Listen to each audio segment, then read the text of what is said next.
All right, well, let's kick off. GLP-1s. Do you want to go? You're quite, way more about the drug market I, than the two of us. So that's one way of phrasing it. supplements. I don't know if I have like an encyclopedic knowledge of. Well, them. let's not talk about the actual sort of mechanisms, okay, like the pharmacokinetics, okay, or anything like that. Let's talk about how it's starting to affect our jobs and how we can help people or not help people, and what our opinions upon actually how so let's talk about. Are you currently working with anybody on GLP-1s? Yeah. Yeah. All right. Okay. What percentage of Alfie? What your client base? You work in central London. You predominantly PT in person. Yeah. But you help LCG here or part of his team. Yeah, he's very much part of the team. Okay, yeah. big timer. All right. Okay, I made him. So you what? What's your sort of your standard sort of training client? What's their goals? What's their demographics? Generally speaking, it's men between the age of like 35 up until their 60s, really, who are generally speaking, trying to lose weight, wanting to gain a little bit of muscle tissue on the way, wherever that's possible. Got a couple of boys on the GLP-1s, some looking to get off, some not looking to get off. I think there's definitely a time and place for it. I think it's for people who struggle with a legitimate like psychological addiction to food. That's quite a hard corner to turn. How long have they been on the GLP-1s, and how successful have they been?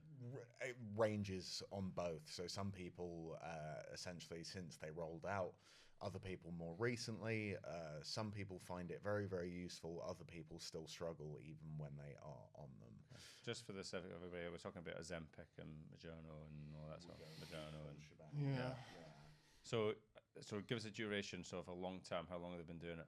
Got guys north of years, so like 2 years. 2 years, okay. A couple of people on for a few months, but most people are looking to get off. I think that the sort of general trend of people taking it is that they don't want to sort of relinquish their sovereignty over control of their body, which is kind of one of the problems with the drugs, is sort of delegating your health to big pharma, which is just like another point at which you're no longer in control of yourself. Do you think they care about that? They seem to. That seems to be the main sort of point that they have against it, whether they realize it or not. Like there'll be talk of like side effects, etc.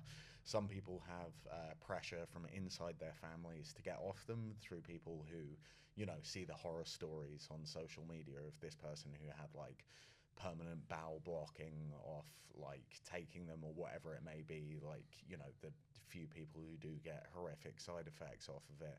But I think there seems to be more of a common consensus in regard to people wanting to be in control of it themselves and feeling like they have dominion over it, as opposed to it's something that they're reliant on. And that's observations from the clients that you've worked with who are currently or have been on it, yeah? Yeah, through me talking to them and their sort of general opinions given on it. Obviously, there's, this is from a very small subsection that I am able to observe. There's definitely going to be people out there who just see it as, this is my ticket out, I'll just stick with this.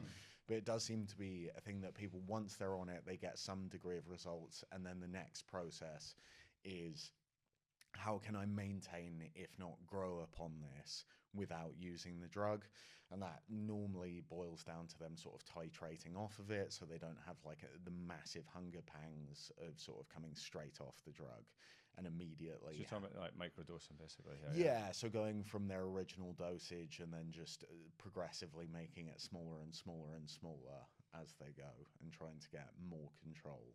What about you, themselves. LCG? What's your sort of experience of working with people on GLP-1s at Ozempic? Is it Moderna? I forget the name. I spoke to a lady yesterday on a sales call. She just wanted to know more about the coaching program, and she has been struggling. I think to be able to reduce the food noise that a load of people struggle with, I think is awesome. I think it's having a pretty profound positive effect on a lot of people.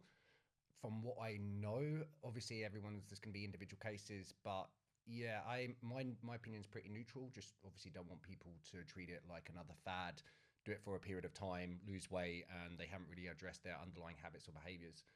That's always going to be the key. But what she was saying is she spoke to a medical professional who had advised her to go on to GLP-1s. And then I asked her if she had had any support or any guidance around like lifestyle or changes like that. And they didn't give her any. So, but I guess you always need that more personalized approach. And there's always going to be a level of investment with that as well, and trying to figure out the right people to help you. But yeah, I'm feeling pretty positive about them. I don't think they're going to impact us as coaches or coaching programs. I think people are always going to be open to coaching, investing in themselves.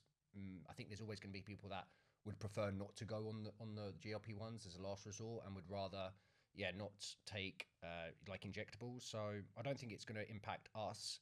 They're coming in as orals. No. Yeah. I I mean, that's a slightly more palatable way to take it, isn't it? Rather than inject, it's a bit intrusive. So, but I don't know, man. It's going to be interesting to see the long-term effects of stuff. But these drugs have been around for years as well. People have been taking them. The next round of them are slightly more interesting, though. The ones where I think it's Eli Lilly have got one, which is a like myostatin inhibitor as well. So it's not only the weight loss side of things, it also allows you to grow muscle tissue. But you'd think a lot of these people that are taking these drugs could grow muscle tissue because a lot of them aren't doing any resistance-based training anyway. So do they need another drug that's going to help them build more muscle when they... Well, I think the biggest issue with that is because they're dropping so much weight because they're not eating. Yeah. Particularly if they're at points in their life as females in particular. It's like bone density issue, dropping muscle tissue to lead to bone density issue, osteoporosis. And if they haven't built the habit already of exercise, then like it doesn't seem, like you were saying, it doesn't seem that anybody's actually providing them any form of like lifestyle plan, let alone application of that plan and application of that information. That's where we come in, isn't it? But people are just taking the golden ticket for whatever reason, and I share both your viewpoints in terms of I think it's a great thing. I think they really are. They're going to take down the pressure off the NHS potentially in terms of the diabetes and the obesity epidemic. Yeah, and a population of people that are less overweight, healthier, feeling better, moving better, I think is definitely a good thing. So yeah, net positive. I don't know if it's definitely a good thing. I think there's some things that like societally, we have to look at with the use of them. Yeah, but I agree. And the drugs will keep improving, I guess, like what you were saying. Yeah, I remain somewhat skeptical about them sort of long term, and also the sort of societal shift, I guess, is the sort of reliance on the magic pill. I don't know. Does that solve the obesity crisis? Does it solve it for people who can't afford the drugs? This is it, isn't it? I mean, we live in a world where like everything's getting more expensive. Like to qualify you for these, in the health service in the United Kingdom, it's very, very challenging, isn't it, to get that? So people are. It's interesting though, especially with the microdosing that's been happening in the States, and then as in officially happening in the United States, and now it's starting to come across here as the thing. I've got clients who are microdosing with them, and they're using it like you described, Alfie, is to titrate yourself off their use. Some more successfully than others, but it's still that reliance on an external thing, like rather than taking ownership of actually of who and what you are. If you don't titrate off them, I'll just go to the drug. I think that's not a moral thing, but it's a lack of like strength internally, and that's what we provide. We provide services where we can help people cultivate like really strong environments so they can take ownership of their bodies and their futures. What happens if this drug somebody find out it's not doing stuff it's doing bad stuff, or they can't afford it in future, especially as they get older. It's definitely more expensive in the States as well. I think it's around $250, $300 a month. It's a lot of dollars. And food is definitely more expensive over there than it here is in the UK. So like being healthy, being healthier in the States seems more challenging based on the people that we work with. Definitely. Who are predominantly in America, right? So yeah. And then you look at the socioeconomic side of it, obesity's higher for populations that struggle with lower incomes as well, man. So I don't know how accessible it's going to be for those people, but yeah, it's going to be an interesting few years with it all. I hope it has a positive impact on people. It would suck if it didn't. I might be coming back to London. I mean, I can't go into it too much, but to work in that field. No way. Yeah, like, as the coach. Okay, who for? No, I can't say. I'm not allowed to say at the minute. Like, Right, so okay. Well, like a private clinic. I'm not allowed to say. So, well, at least there are sort of, you know, people out there thinking about the sort of conjunction of the two as opposed to the reliance in totality. Yeah, it's definitely. I mean, it's obviously there's a lot of money to be made in conjunction. That's why I'm being pulled in, okay, to kind of this, because they want to do good, but they obviously want someone who can help coach them and keep them in the hamster wheel to some degree. Okay, within like the private industry, but What's it? Novo Nordisk, the sort of European company who produces them. They're based out of Norway, I think, and their net worth is now larger than that of the country itself. So essentially, they've just become entirely reliant on this one company. what Norway has. Yeah, so Novo Nordisk, I think, I was reading about it the other day, like their net worth exceeds that of the country itself. So there's millions to be made, so hopefully someone somewhere is trying to at least make They're it. pretty good, the Norwegians, though. They pump all their oil money into like the S&P, don't they? Like, and that's They're what also keeps pretty it. healthy, aren't they? Yeah. The Scandinavians. Yeah, going to be an interesting kind of 10 years now. More people are taking them, so we'll see what happens. We've got a bit of first-hand experience working with people on them. There's always this general consensus that people would prefer not to do it. There seems to be a bit of guilt around it, isn't there? Or a little bit of shame. Yeah. Like I wish we could get rid of that and just like face the reality is that like people are so busy and so stressed that it's just another tool to the belt that can utilize. It's kind of like, I think it is like toe separators, right? So GLP-1s are toe separators, okay, for people who struggle with weight, right? Because I don't like people using toe separators as a crux. But if you can't open up your toes and you don't have control of your toes, it helps you feel that. As long as you then learn how to open up your toes and create this arches in your feet. So I see GLP-1s like that. And it seems mental, but it's just, it allows you, it's kind of like, or you're in the gym and like you can't do an exercise, okay, so you use external stability. Like you put your hand on a wall or your hand on a bench or something like that to enable you to get those kind of final few reps out. Eventually, you're going to build the strength and the proprioceptive capability to be able to do those reps. But without that bench, you're not going to get there. So you're hitting a wall like that GLP-1s allow you to go through, and then hopefully you pull yourself off. But like I'm super intrigued about it. Like I think it's the most interesting thing that's come into our field away from AI, obviously as a general thing, I've ever come across. Yeah, it's a good strategy for like just managing the environment, isn't it? Yeah. Which people have obviously become a victim to around. Like we're more sedentary than we've ever been. People are typically more stressed. The food environment is chaotic. So okay, I'm going to ask you guys on this. So I've started to work with quite a few more American clients now, and Canadians, particularly the guys in the US. I know it's a big country, and I like the US. In fact, I really like the US. Wouldn't ever want to live there. It's not my jam. And I live in a country that's very like the US in terms of its logistics. And I wondered, what I've noticed is like the food system in the US, depending on the state which you live in, but is very complicated and quite unhealthy in some ways, right? Especially expensive for quality food. Lots of poor quality food available. Lots of stuff in there that we don't have in this country and Europe doesn't have, which is challenging. But also a culture that doesn't move very much, because the cities are set up, okay, for driving.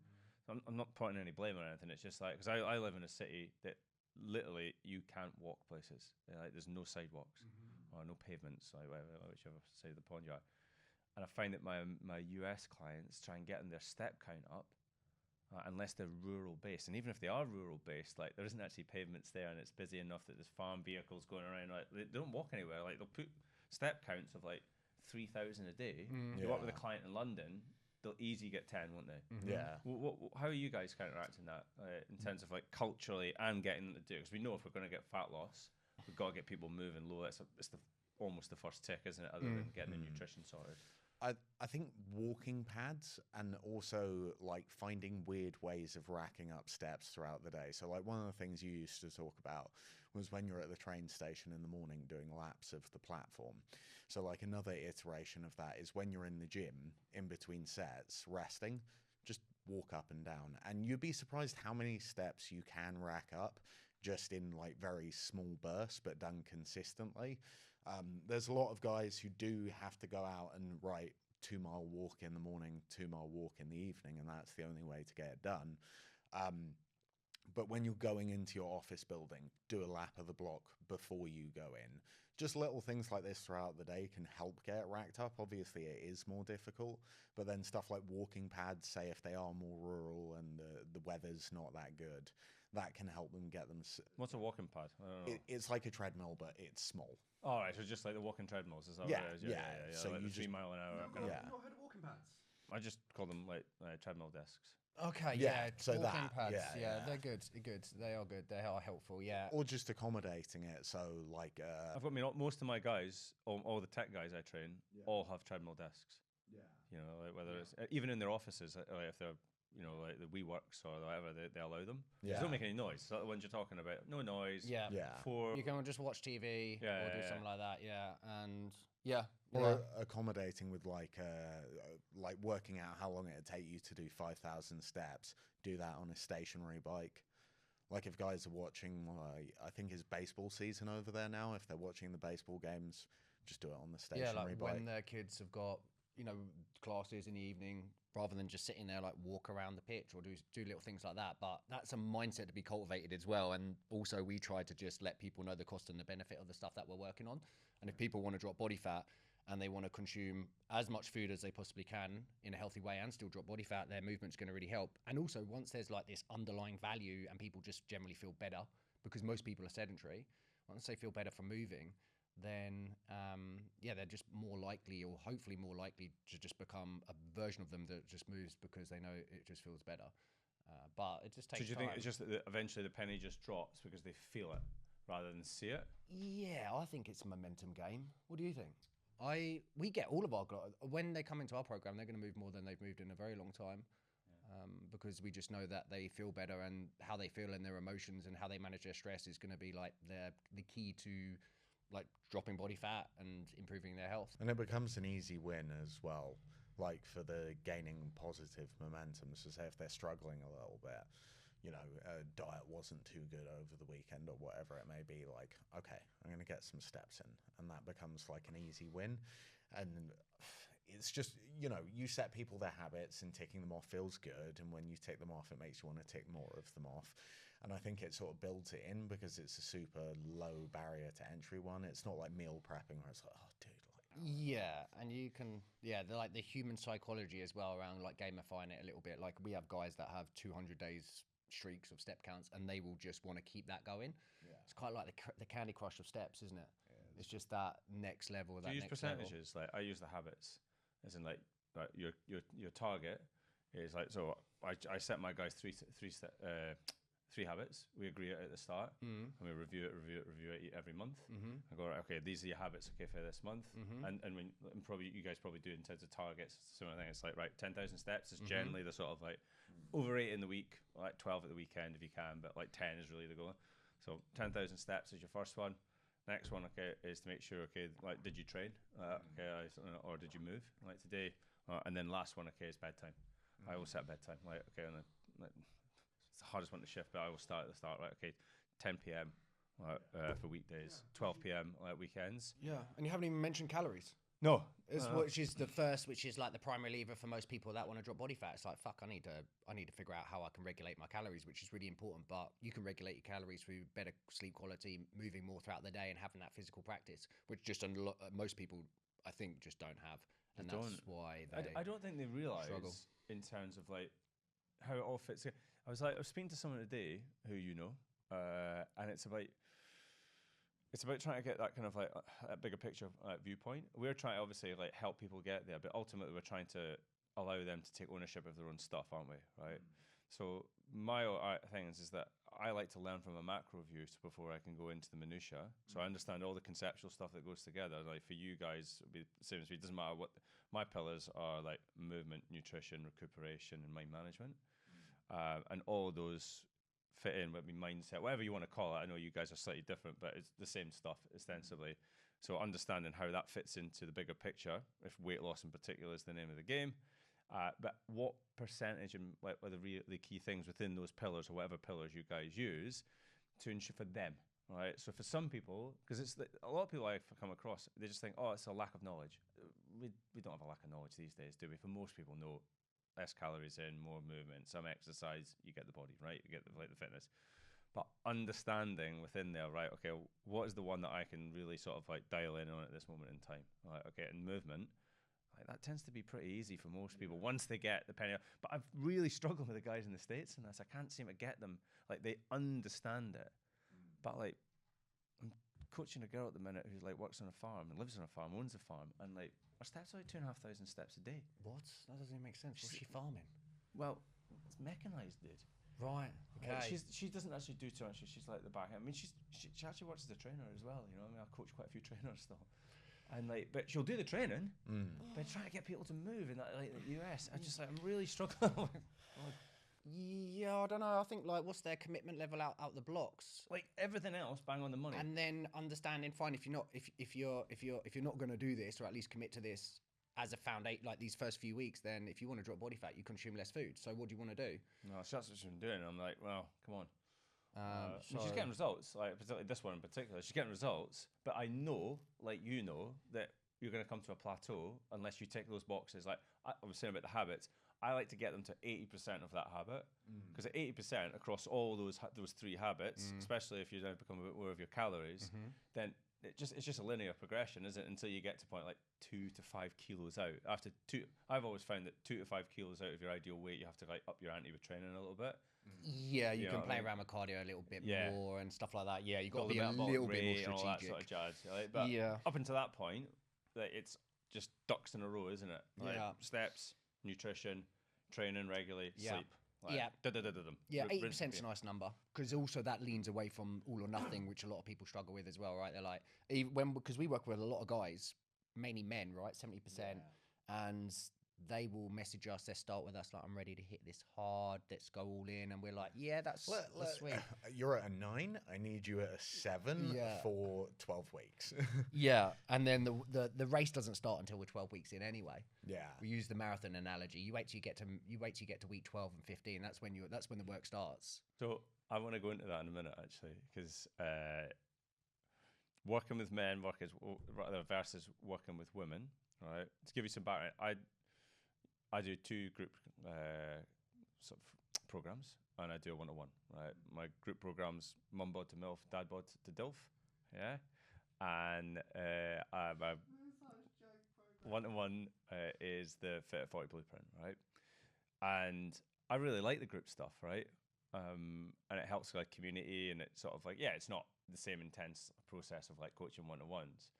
But what's really interesting, and I'll be, because you work predominantly with men, don't you? You do work with women, but you work predominantly with men. I work with the women in our business, and Alfie and Phil work with all the guys. Got it. Okay. So these are my observations, and I'd like to go into this in a little bit more depth. Not necessarily my observations, but like your experiences. But I'll tell you my experiences first, okay, working with groups and 1-to-1s, right? With men, I find it very easy to get results with men. Right, because you can bully them, right? Like men respond really well to just being told what to do, and if they've been a cunt, you tell them they're a cunt, right? In a very, very nice way, but you know me, I'll use that language. Yeah. Right? Okay, but I tell them at the start. I do not doubt that. I mean, you must have called us it 50,000 times. No, but it is totally fair. Like, you got to call people out on their bullshit. Exactly. Yeah, and just being very explicit about it, and not trying to dampen the blow too much. We have a question. We ask people what they need most from their coach when they start, and a lot of the time it's like accountability. Call me out on my bullshit. And then if we don't do that when we feel it's necessary, then we're essentially not doing our jobs. Do you remember the expression, will it make the boat go faster? Remember that? Like, there's a consultancy business called Will It Make the Boat Go Faster? Right. That's the one I use. So the concept of that, like there's a consultancy business in London, all right, it's now global, and it comes from guys who used to row, I think, for Oxford and Cambridge, but then eventually became Olympic rowers for GB, won the gold medal. I think it was the 4s and the 8s, and they based all their decisions, on Olympic cycles, on one question: will it make the boat go faster? So directly, like, and it's funny because there's a lot of dilemmas, and it's kind of across to like everyday life. That's why I like it so much. It's like going on the piss, invariably will not make the boat go faster directly. But indirectly, it might, because it bonds people together and it gives them a little bit of freedom in their life. Having a bit of dessert could be the same thing. So that's the question I always like. Okay, like, do you think I should do that? Will it make the boat go faster? Yeah. And if they fucking tell me they make the boat go faster and it's a freaking obvious one, it's not. I'm like, shut your fucking mouth, come on. Yeah. But that's the one I always try and get them to like utilize that. Yeah, and also just like setting them the direct consequences of their actions. Like, oh, I'm going away. What's like the plan of nutrition whilst I'm away? I'm always like, you're an adult. You can make the decisions that you want to, but the decisions you make with food are going to be directly correlative to the amount of work that you will have to do on the back end if you want to achieve. You got to front load it, don't you? None of this fucking Yeah. back end. Like, do you guys pretty good at that? Like front loading the stuff in terms of like reducing their caloric intake prior to like a big event or that. Yeah, sort of stuff? we'll taper it up, but like when they're out there, I just make it very clear. Like even if you do all of that work beforehand, if you go, you can fuck that all up in a weekend. Yeah. Easily done. And that's a decision for you to make. At the point in your life right now with the goals that you have, is this worthwhile to you? Is food going to disappear? Is booze going to disappear? Like, are you going to not be able to do this? And how much have you done of this throughout your life so far? How much drinking and eating have you done? It's something you've experienced. Like, the way I always phrase it is if it's more of a, like, acute event, a 10-year anniversary with your wife, you don't want to be thinking about, like, counting the calories whilst you're doing that. But if you're going out to dinner with your work colleagues who you see all the time anyway, like, do you need the dessert? No. Yeah, or like, a bottle of wine or whatever it is. You're going to be fine. You've done it a million times before. You're going to do it again. For now, to get you that long streak of commitment that will set you up to like find the middle later on. Once you've reached your goal weight, you start to introduce more of those things that you're not really supposed to be doing for now. You can do that later. It's not going anywhere. For now, you can nip it in the bud. You'll be fine. Yeah, delaying gratification a little bit. Okay, I'm going to ask you a few questions on emotions. So I think it's quite. This is the observation I'm saying. No, this is like a brick wall, mate. Well, so I'm going to make the bold claim that men are more emotional than women. Yeah, and I say that after 15 years of observing men make decisions, make bad decisions, because I've predominantly worked with men over my career, probably like 60-40, so predominantly men, but a lot of experienced women. And my observation is that men circle between three main emotions, and they do it like this. So you've got pride, guilt, shame, pride, guilt, shame, pride, guilt, shame, pride, guilt, shame. Whereas women have got anger, frustration, and various other sort of more high-level emotions, but there's a lot more between them because they think about stuff a lot more and they're more considerate and they'll consider the situation, whereas men just react, boom, boom, boom, boom. And you hear that, when guys will justify, I bought this because. You hear a lot of it like, I don't care. I don't fucking care. Like, I spoke to a client of mine, an old client of mine the other day who you loved. I was out for dinner with him and he bought a Ferrari. And he explained to me why he bought a Ferrari. I was like, I don't give a shit, mate. Like, but you explained it to him because he was like, A, proud of what he'd done, but also a little bit shameful of what he's done. Whereas women, they wouldn't do that. Like, but you tend to see women react like very, very emotionally, very, very seldomly. Right? Yeah. And I find working with women actually a lot more rewarding than working with men. I really like working with men because you can have good banter and it's easy because you're just like, stop being a fatty. We are men as well. Yeah, exactly. So we know the inside track. Whereas women are far more, I think, interesting, to work with. But it's a big buy-in with women. It's a big buy-in, right? Because they don't, I don't know, correct me if I'm wrong, right?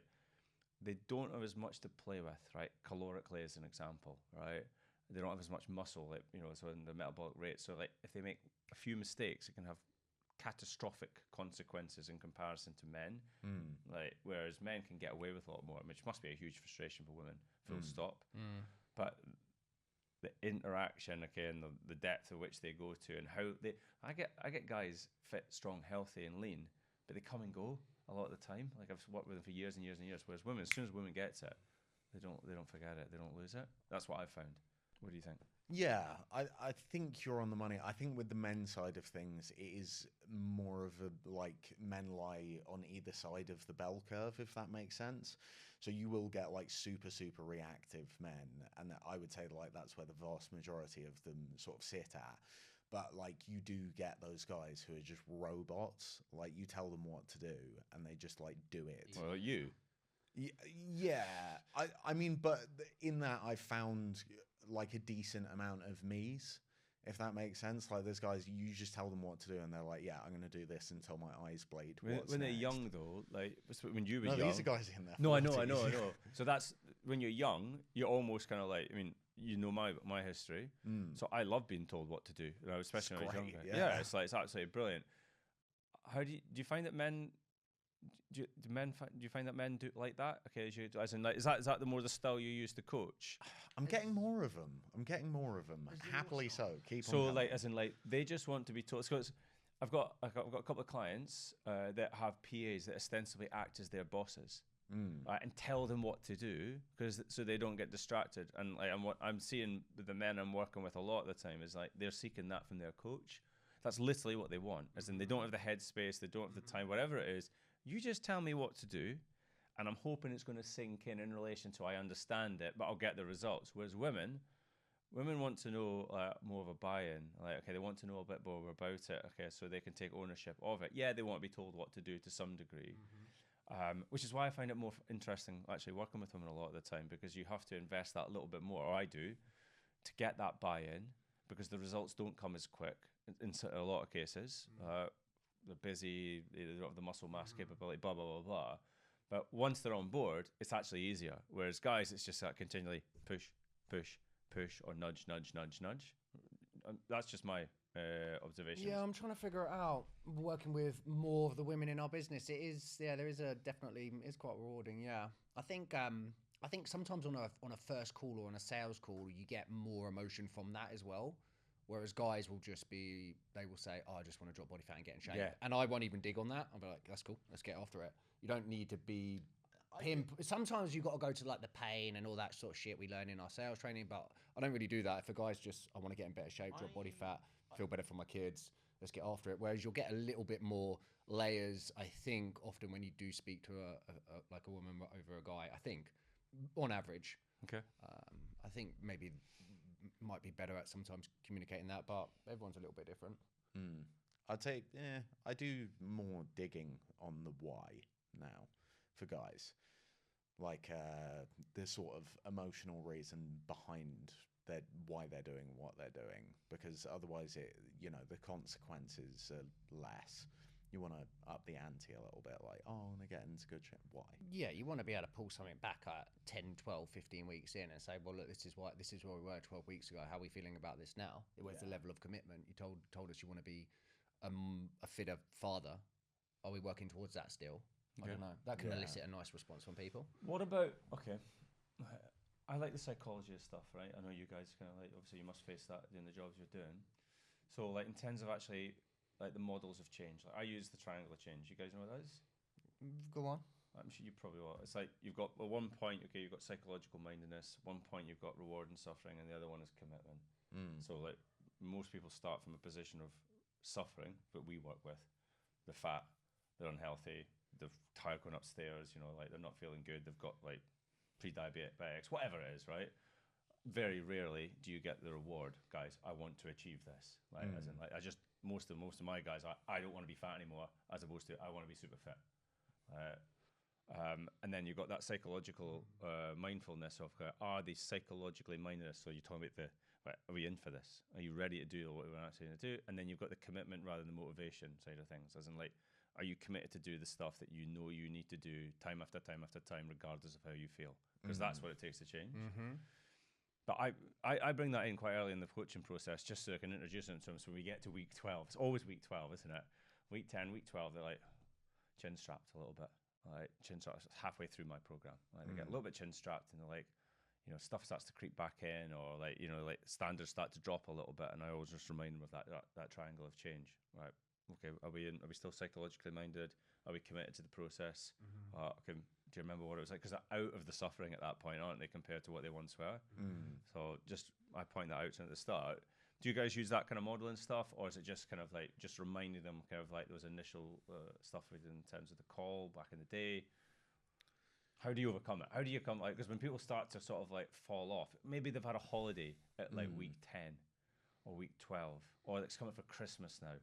Yeah. How do we keep them on track or get them back on track? I think coming back to the why is definitely important, but also sort of remembering the price that they will have to pay for these things is just being like, again, sort of reminding them of how the process works and being like, okay, we're seeing these things creep back in. These are all choices that you're making. We know where this leads. What about okay? So results start to slow down. So I tend to see clients go from like probably most people, the guys I'm working with, is 15 kilos. That's about the average of what they need to lose. Yeah. Yeah. Is that roughly where you guys Yeah, are? we do a lot of stuff. Yeah, 15 kilos. Yeah. And they get to about 10 kilos down 10 weeks in. Yeah.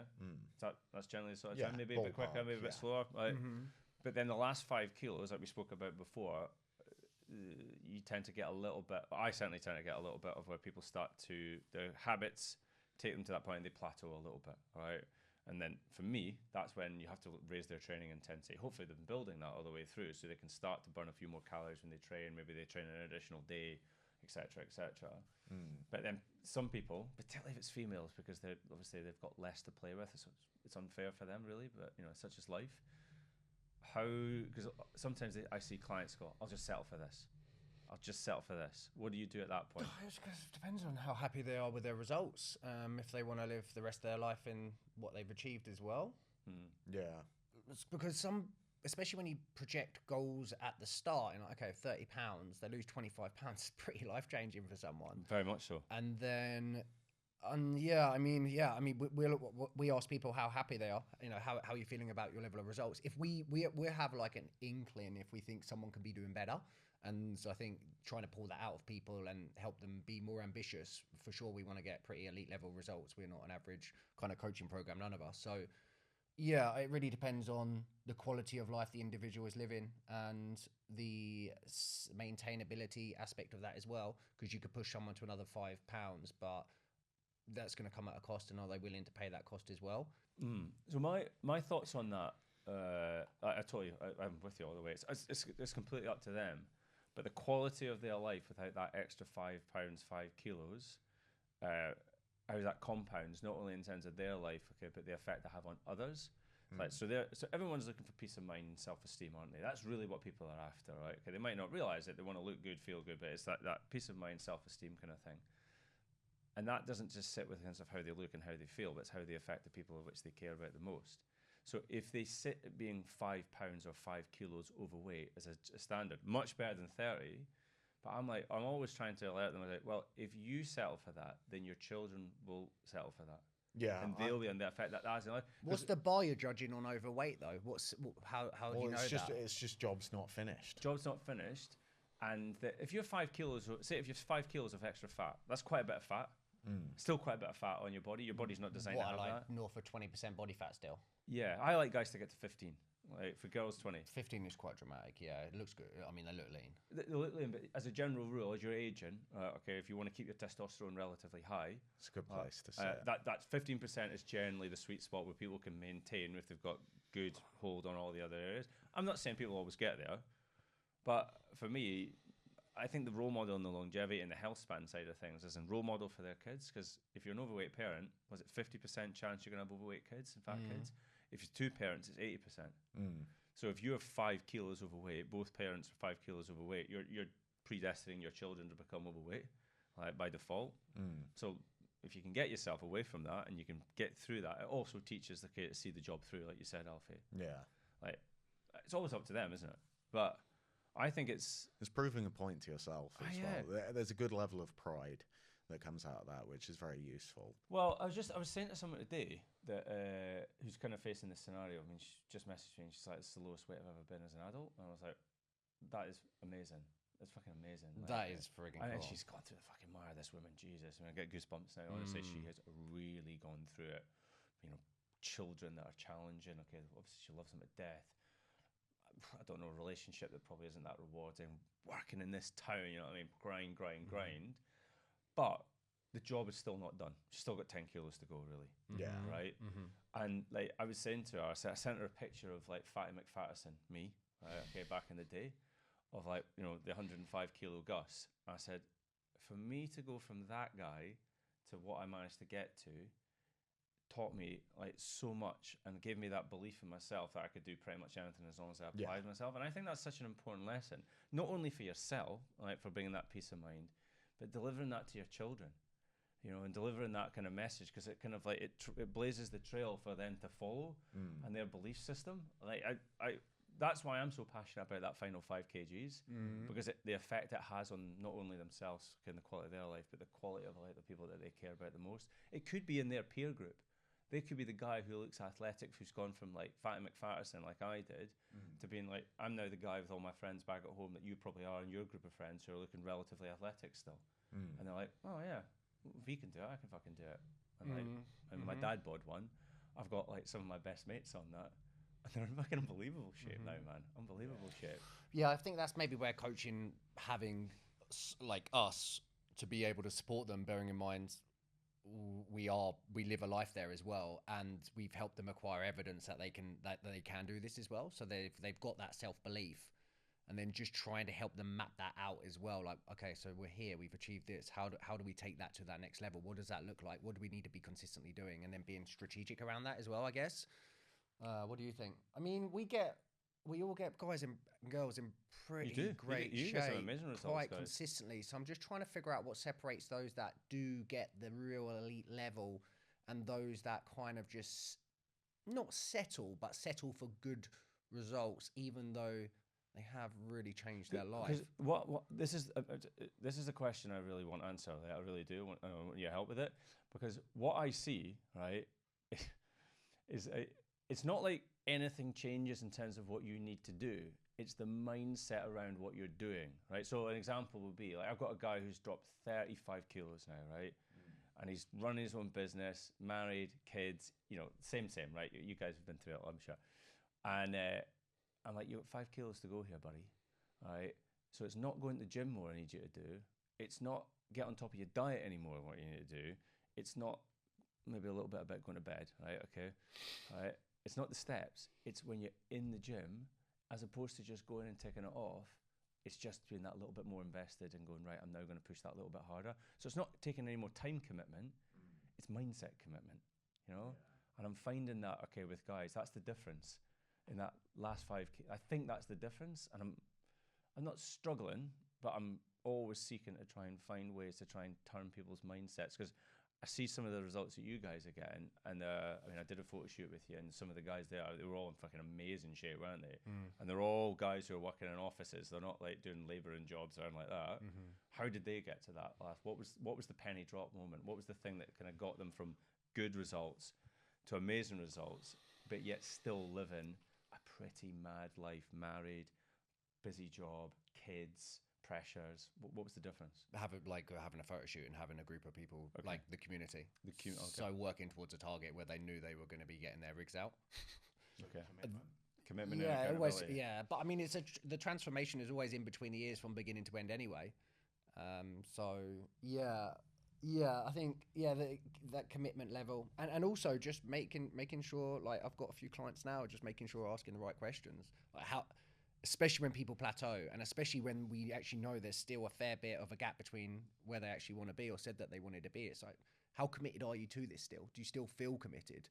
And then just getting them, just letting that question sit for 24 hours and just getting people to think about it, and actually being committed to spending some time to self-reflect as well, which a lot of people struggle doing because everyone's so on the go and they're quick. But so how are you posing that? Are you posing that, like, literally, how are you posing that? Are you having conversations with people? Are you messaging people?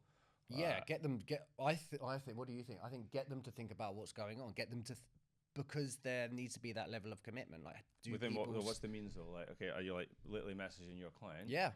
How committed do you still feel? Scale of 1 to 10. Yeah, exactly. Yeah. And then what we're doing right now? Have a good think about what you're doing in terms of what doesn't align with where you said you wanted to be. Like, what's the strategy here? What do we need to think about? Because a lot of people will really overestimate that anyway. But actually, it's just consistent basics that will take people to that next level. But some people will just drop off. Some people will get a little bit complacent. Some old habits will rear their head again and that sort of stuff. So it's just about kind of being able to check that in sooner rather than later, I think, and just getting people to think about where they're at and where they want to be. Okay, we talked a little bit about strategy and strategic stuff there. So strategy is the overriding plan, yeah?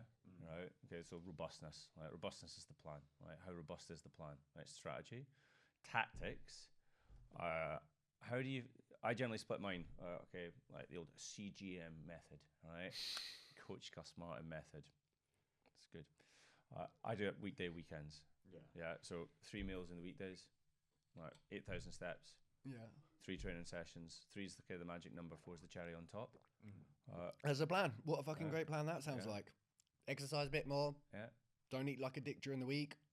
Go off the rails a little bit at the weekend to some extent. 2 Back meals. on it Do Monday. you do 2 meals at the weekend? I'm not saying that everybody. I'm just saying that's this is what I've observed when people do 3 meals through the week, 3 training sessions, ideally 4, 8,000 steps as a general rule, as a minimum base, in bed by 10 p.m. Right? If you nail that, the weekends, a couple hours later in bed. It depends on the person in front of us. It's got to depend on the person in front of you. I'm just saying that's the observation. If I was to do like a dash chart, whatever they call it. Okay, that's generally the things that I see the success when people form those kind of like. Yeah. That's why I see it. Like everybody's an individual. My plan, my program, but. Yeah, of course. Yeah, structure with some.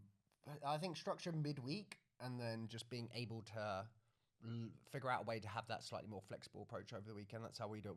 We call them on plan days, off plan days, don't we? Yeah, Just but trying to- again, person dependent. Yeah. Maybe my subsection is a little more geared to the robots, but I've got. I tell you what I did see last night though, and I want to speak to you about because I'd forgotten about this. Thirsty Thursdays. I mean, I had a bit of a thirsty Thursday last night, but compared to these guys, Thursday drinking culture.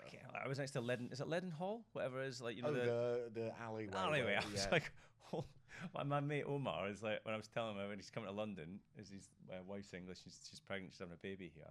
I said, when you come across in December, just observe the amount of people outside of the pubs because there's no room in the pubs. And he's like, there is no way that people in England are drinking outside in the winter. I was like, mate. Resilient when it comes to drinking beers.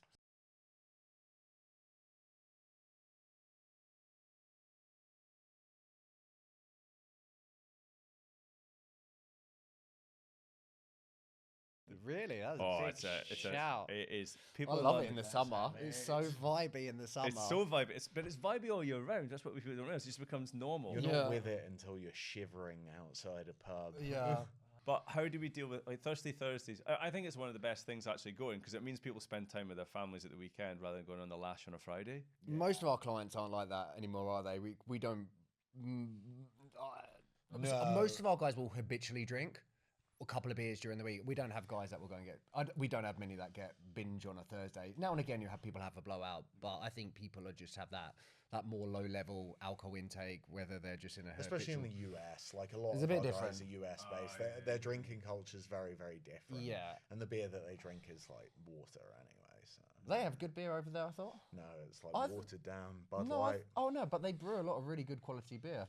It's changing. It's changing. I thought they had yeah. good water over there or something. Some of the brewery places I've done.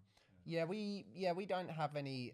I mean, we did thousands of hours on the gym floor in the city, so we were just used to that because we trained in the city and that's where our businesses were. But now I don't think we do we?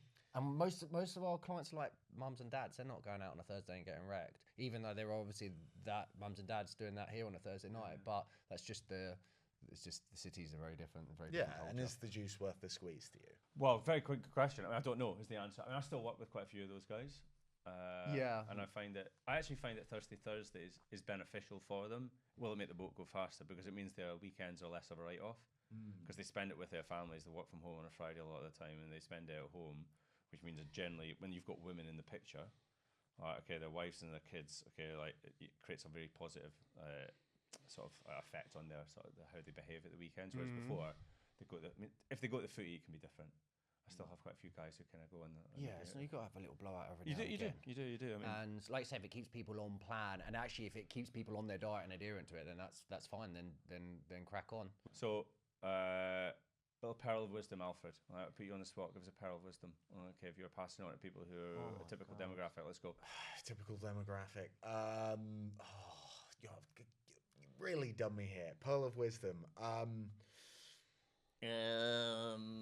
Look, pearl of wisdom. Alfie, you're too long. All right, come back to it. Pearl of wisdom. Day by day, baby.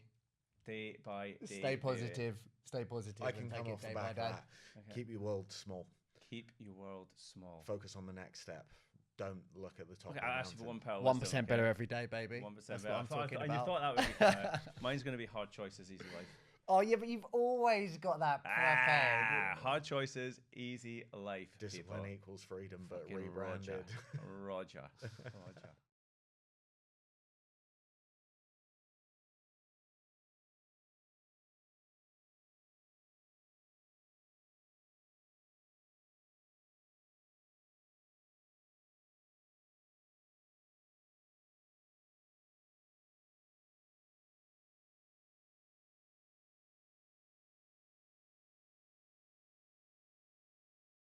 Okay. All right, guys. That was tremendous. All right, good. We did all right there. I didn't think we were going to have anything to talk about, but we did all right. We did Good. well. We did good. All right. All right, Cool. I have I to need to go run. for a piss. Let's do it. Oh. Future down the line, Yeah. I think we should do something that actually involves actually having a good chin work. We say this every I time. know, but